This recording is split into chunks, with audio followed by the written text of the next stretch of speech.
ایک دن میں نکر پہن کر سپارہ پڑھنے مسجد چلا گیا۔ مولوی صاحب غصے میں آ گئے، بولے تم مسجد میں نکر پہن کر کیوں آئے ہو؟ ایسا کرو گے تو جہنم میں جاؤ گے۔ میں نے گھر آ کر ماں جی کو بتایا تو ماں جی بولی، پتر مولوی صاحب غصے میں ہوں گے جو انہوں نے ایسا کہہ دیا، ورنہ تو بیٹا جہنم میں جانے کے لیے بڑی محنت کی ضرورت ہوتی ہے۔ ماں بولی، پتر جہنم حاصل کرنے کے لیے بڑا پتھر دل ہونا پڑتا ہے۔ پتر جہنم لینے کے لیے دوسروں کا حق مارنا پڑتا ہے، اس کے لیے قاتل بننا پڑتا ہے۔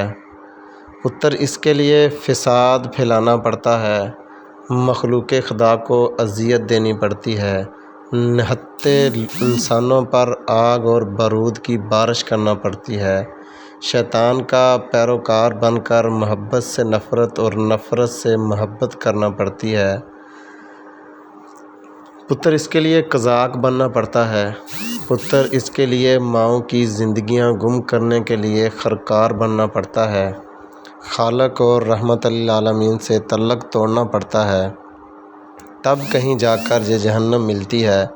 پتر تو اتنا کاہل ہے، پانی بھی خود نہیں پیتا، تجھ سے یہ محنت کیوں کر ہو سکے گی؟